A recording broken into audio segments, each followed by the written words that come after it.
This show is a Hopful Media podcast production. How do you feel when you switch to Geico and save on your car insurance? It's like going to work on one Thursday morning and thinking to yourself, just one more day until Friday. But then somebody in the elevator says, "Happy Friday!" Then you check your phone quickly and discover today is actually Friday. So yes, Happy Friday, random stranger in the elevator. Happy Friday indeed. Yep, switching and saving with Geico feels just like that. Get more with Geico.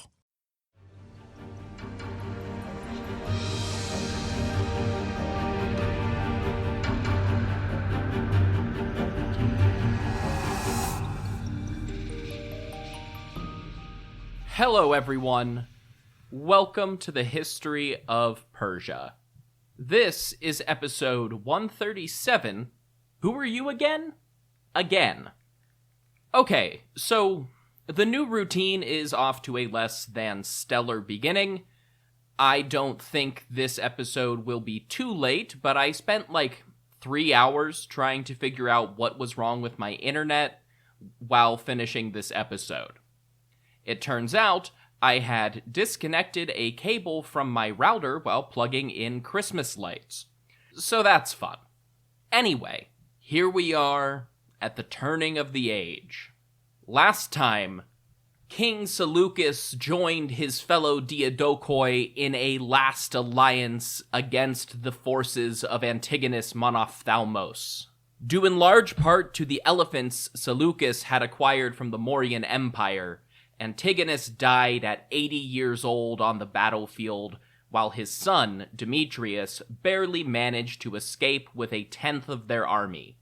The Antigonid kingdom, once spanning almost all of Alexander's old empire, was reduced to a few islands nobody else had bothered to conquer yet.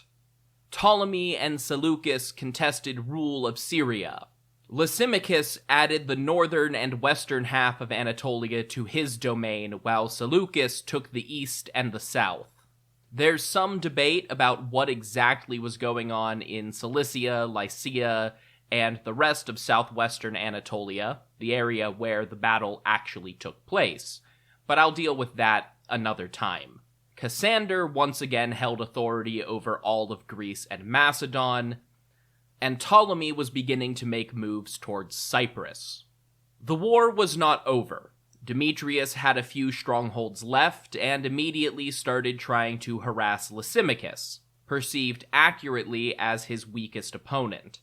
But for the time being, the on-again, off-again wars entered a period of calm. This was aided in no small part by Demetrius and Seleucus forging a marriage pact, with Seleucus marrying Demetrius's own daughter, Stratonice.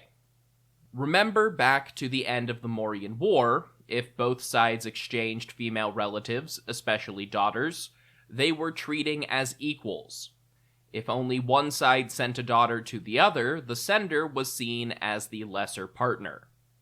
Demetrius was now firmly the lesser. However, I'm actually not going to focus on family matters today, in part because there's just a lot to get through as we enter this new period of history.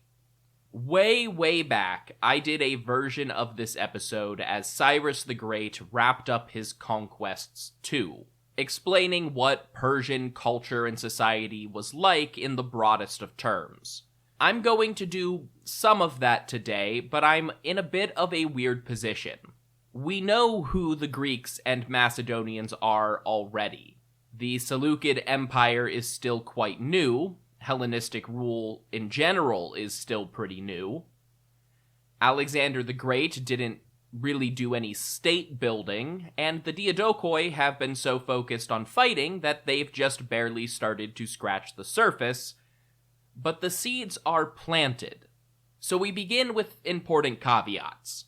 A lot of what I'm talking about today didn't really mature into its fully developed form under Seleucus I Nicator.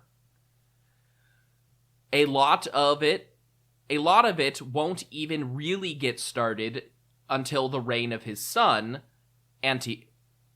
Antiochus, who successfully led Demetrius away from the battle in the last episode. However, the basic outline that we have time for today was intentional from the start, often even going back to the general philosophy of Alexander the Great, especially within the Seleucid Empire, since Babylon was Alexander's city, and the Persians were his favored people as often as not. Unlike the episodes after Cyrus the Great took Babylon, I'm not going to talk about art and architecture very much today, because the Hellenistic period is its own artistic epoch, and that will have to get its own episode down the line.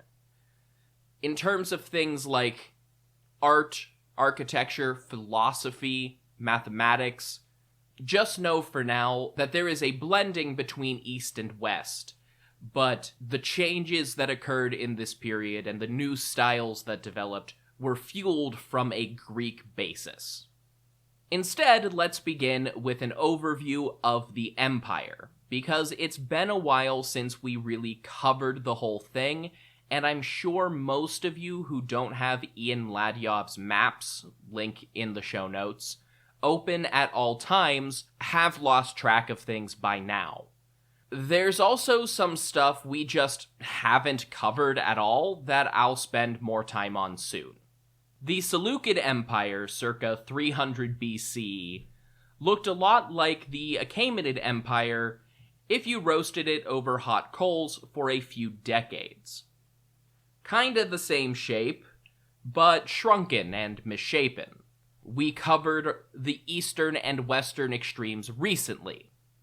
The border with Mauryan India now runs from around modern Kabul, along the Hindu Kush, and then out across the Gedrosian Desert to the Gulf of Oman. Modern Syria, if that is still a thing, as I release this within days of the fall of Bashar al-Assad, brought Seleucid rule to the Mediterranean. But although Seleucus claimed ownership, most of the south, called Coel Syria in this period, was occupied by Ptolemy. This is the region I generally refer to as the Levant, or Palestine and Phoenicia, including Judea, Samaria, Tyre, all of those places. That's Coel Syria. Basically anything between Damascus and the modern Saudi Arabian border. In part because they have the best recorded history of anybody in the region, and in part because they genuinely seem to be a historically significant outlier in as many ways as possible. The Jews of Judea were, in fact, an outlier here. You'll often see Judea as a blotch of Seleucid territory, surrounded on all sides by Ptolemy in maps for this period. That's because Jerusalem initially resisted Ptolemaic annexation. Like much of ancient Jewish history, we know this from Josephus, and although he doesn't state it, he implies that Samaria followed suit. As the story goes, Jerusalem was either angling for greater autonomy or leaning towards Seleucus when Ptolemy arrived in the area. Personally, and I think this idea has some basic merit in logic, I like to imagine that Judea looked at its own history and saw, well, when the Babylonians were coming, we tried to side with Egypt, and Babylon conquered Jerusalem twice. And around the time of Artaxerxes II, they leaned towards Egypt, and the Persians retook Jerusalem. So this time, maybe they just looked at the situation and said, no, we know how this works. If we side with Egypt, the big power in the east will take everything over. So we're going to just lean that way from the start. When he arrived, the king in Egypt acted as though he was going to pay his respects at the temple and offer sacrifices in accordance with the Jewish Sabbath, only for his guards to seize control of the city gates and let his army in as a surprise attack. Jerusalem fell almost instantly, allowing Ptolemy to claim the region undisputed. Of course, This is still a story about Jerusalem losing a conflict, which means it can only end in one way. The city was sacked, and hundreds, if not thousands, of residents of Judea and Samaria were deported to Egypt. Ironically, this had major knock-on effects for centuries to come.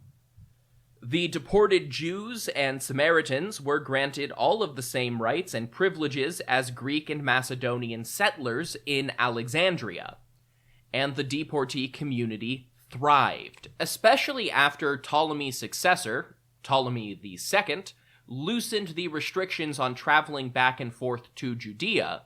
Alexandria near Egypt became one of the great intellectual centers of Judaism, and remained such long after the Ptolemies and Jewish rule of Jerusalem faded into history. Just for reasons, it will be important to keep Judea in circulation as history goes forward. Back in our own story, though, the interior of the Seleucid Empire was largely unchanged from their Achaemenid predecessors.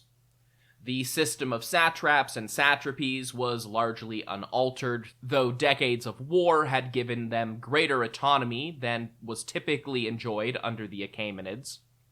The domestic provincial borders seem to have been largely unchanged as well. The biggest difference was that Persis, in particular, no longer had any special importance, and Susiana was in decline with the absence of direct royal patronage. Unlike the highly mobile Persian court of old, the Seleucids preferred a marginally more stationary capital, initially in Babylon to the detriment of southern Iran. It is the northern border where we see the most surprising changes. Or maybe not if you've been following references to these areas very closely. Technically, Seleucus was granted rule over eastern Anatolia in the settlement after Ipsus. In reality, that grant came with a big asterisk labeled, "if you can."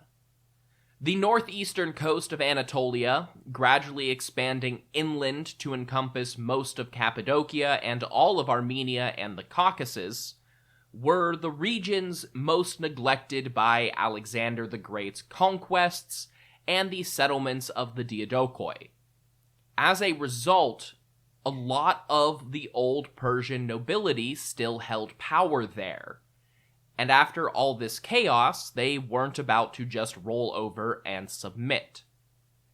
Bithynia, Paphlagonia, Pontus, Cappadocia, Armenia, and the northern slice of Media that Alexander had declared Media Minor under the rule of satrap Atropates, all shrugged off Seleucid rule and resisted any sparsely documented attempts at reconquest. So in reality, Seleucus' share from the Battle of Ipsus was negligible in the north, making Syria all the more important. Just another thing to keep in mind for the time being. On the other side of the Caspian Sea, you really see the post-Achaemenid contraction. The northern Saka that the Achaemenid kings always listed as their subjects are definitively gone at this point, firmly cutting off Seleucid rule at the Jaxartes River. The Dahai Confederation, if anything, grew to become a threatening, independent, if disorganized power on the steppe in its own right, while the southern kings were busy. Chorasmia, a region that's always been a bit of a black box in the historical record, was now an independent kingdom as well between Seleucid Hyrcania and the Aral Sea. Many historians and archaeologists actually think they may have slipped out of Achaemenid control before Alexander. But the Alexandrian sources do reference Chorasmian submission. That submission did not carry over to Seleucus. That just leaves Sogdia, now the absolute fringe of Seleucid control, and Bactria on the northeastern front.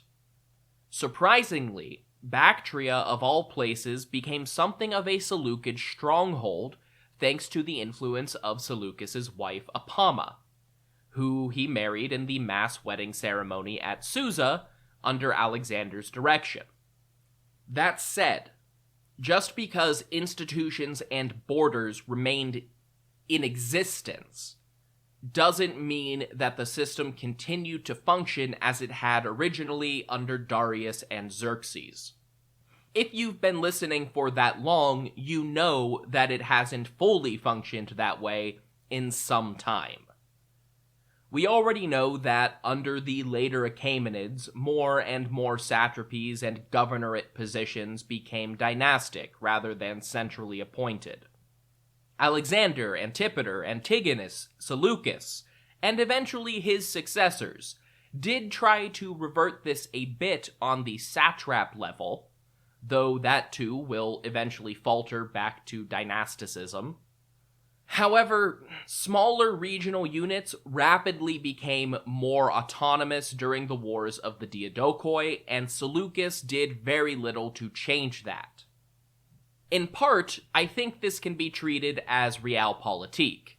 He simply didn't have the military force or political capital to force top-down administration in every major city. It can also be seen as a partial consequence of his roots and many of his advisors' origins in Greece.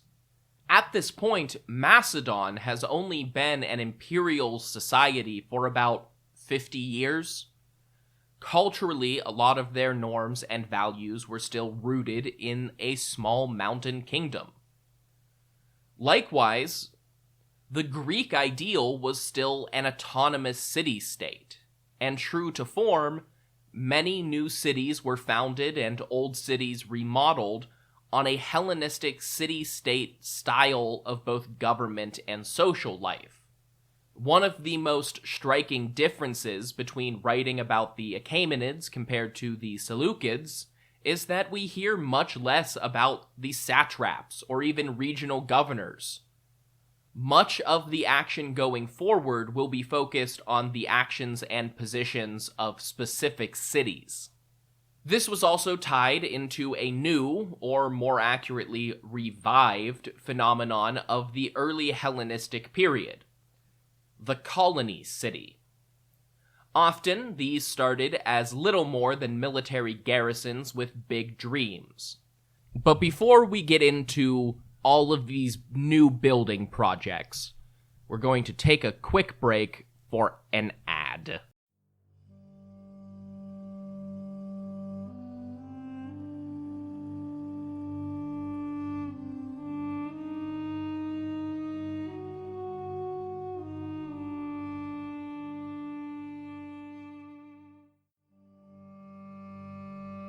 How do you feel when you switch to Geico and save on your car insurance? It's like going to work on one Thursday morning and thinking to yourself, just one more day until Friday. But then somebody in the elevator says, "Happy Friday!" Then you check your phone quickly and discover today is actually Friday. So yes, Happy Friday, random stranger in the elevator. Happy Friday indeed. Yep, switching and saving with Geico feels just like that. Get more with Geico.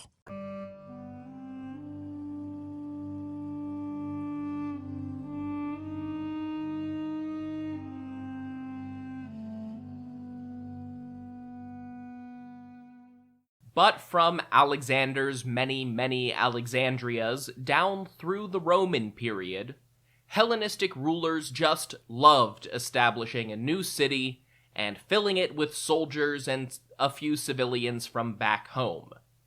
This created a heavily militarized diaspora population with no local loyalty beyond their new city and the king.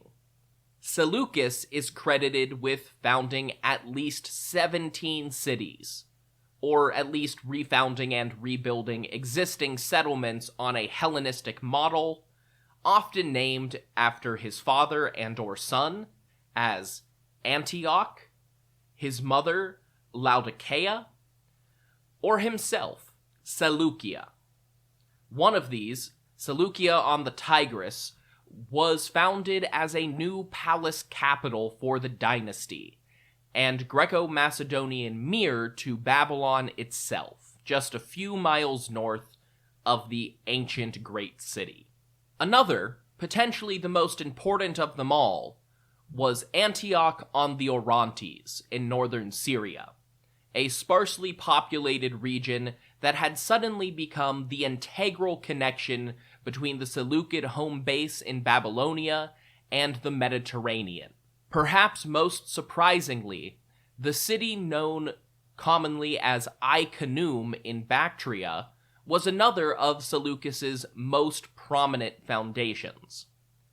Deep within the empire, and in his first wife's homeland, Iconium served to establish a new wave of urbanization in South-Central Asia and gave the dynasty a military presence in the north. You've probably noticed that the military keeps coming up, whether it's because there's not enough of one to enforce top-down rule, or because building it up is the point of all of these colonies. Mitchell Austin even calls the Seleucids a military monarchy in his chapter, The Seleucids and Asia. Militarism, conquest by the spear, was the Seleucid dynasty's only real claim to legitimacy for generations. And by the time they were well established enough to talk about precedents, they were already falling apart. Their gods were foreign, and a half-dozen foreign kings all claimed Greek divine favor in the same way. So they lost that angle from the Achaemenids and Babylonians. They couldn't claim Ahura Mazda or Marduk as their divine patron. Unlike Cyrus the Great, Seleucus had no claim to being an eternal scion of kingship. He was the descendant of some middling nobility in a rural mountain kingdom. So Seleucid rule was military rule. The Seleucid king was a warlord in the truest sense. Carrying out warfare was the primary purpose of having a monarchy and an empire. Taxes went to the top to fund warfare. Colonies were built to supply soldiers. Roads were maintained for armies to march. That's part of why they engaged in so many urbanization projects across Mesopotamia and northern Iran, to establish a stronger military presence and cultural cachet from their Greek roots. Unlike Ptolemy and his successors in Egypt, there was no realistic way to enforce Hellenization of culture and still maintain basic military control. So the Seleucids didn't try, but the Seleucid army was built on the Macedonian model forged by Philip II, and the ruling class of Macedonian nobles still preferenced things from their Greek heritage. So these colony cities spread Hellenism through the simple soft power of being there and being in charge, and the objective hard power of being where the army was stationed. Even then, the Seleucid Empire was too large for Hellenization at nearly the same scale as Anatolia or Egypt, where the same number of Greek colonists had a much larger impact. Seleucid settlers were just too spread out in most of the empire. Instead, the general trend was for locals to take advantage of Greek practices they liked, such as ornate public bathhouses, and give them some local Mesopotamian or Iranian flair. Only in northern Syria, where cities like Antioch were the only major urban centers to ever exist, did Seleucid culture really dominate the scene. This system of military dominance and cultural interchange notably led to something of a Median resurgence. With Persepolis abandoned, Pasargadae reduced to little more than a local garrison, and Susa just ignored for reasons that nobody's ever quite been able to explain, Ecbatana became the major Iranian city once again. Median and Parthian horses and cavalry became integral to the Seleucid war machine early on. And in addition to old, relatively small urban areas like Ecbatana and Raga expanding, newly urbanized sites like Parthia's Hekatompilos became prominent and wealthy centers of Iranic, Persianizing Seleucid rule. The military dimension of all this even extended into political administration. It's not clear whether military commands like Kiliarch, the commander of 1,000 soldiers, doubled as political office, or the Seleucids reused their titles. But those military offices were used to describe roles like tax collector and local governor. Toward the end of his life, Seleucus even began adapting and exporting a version of the Achaemenid and Babylonian Hatru system. Seleucid veterans and settlers were given plots of land called katoikoi, which were assessed for their tax value and assigned proportional military service requirements.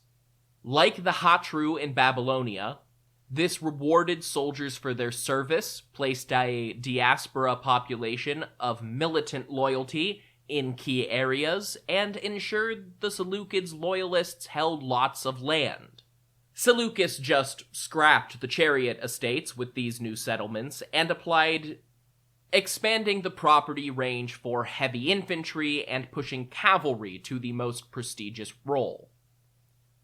That said, old chariot estates down in Babylon continued to exist, and scythed chariots keep popping up occasionally for the next 250 years. And finally, also stemming from the image of the Seleucids as military kings, a different public perception of kingship emerged under their rule. I've talked before about how the Achaemenid nobility placed prestige value on being able to avoid the public. The king would have to be seen occasionally to prove he still existed, and noblemen had to interact with soldiers to be effective generals. But overall, they limited their contact with the public and even their peers. To sit at the king's table was one of the highest honorifics granted by Persian rulers. Seleucus was a career soldier who had risen through the ranks rapidly as a young man, but spent decades constantly on the march, constantly fighting, and therefore constantly seen and interacting with his subordinates. Being a friend of the king was still prestigious under Seleucid rule, but it presented very differently. The Seleucid kings presented themselves as a two-way street, where they offered friendship and protection to the subjects, and the subjects offered the crown friendship and tribute. The Seleucid monarchy was thus a very different social order to the old Achaemenid system. And we will see how that plays out as the kings and their armies interact with the wider empire. Speaking of the Seleucid court, that brings me to a good stopping point to transition toward our next episode, a discussion of Seleucus and his family. Until then, if you want more information about this podcast, you can go to hopfulmedia.com. That's where you'll find things like my bibliography, episode imagery, and additional resources. If you want to hear more of my voice, you can listen to America Secret Wars, where I tell my friends and guests the story of forgotten and overlooked conflicts in American history. And if you want to support my projects, you can go to hopfulmedia.com.co to donate, buy merch, or subscribe to get access to ad-free listening and bonus content. If you don't want to spend money on me, that's absolutely fine. The best ways to support a project like this are to share on social media or leave reviews on your podcast app of choice. So review on Apple, rate on Spotify, and you can find me on Blue Sky at History of Persia and on Instagram at History of Persia Podcast. Until next time, thank you all so much for listening to The History of Persia.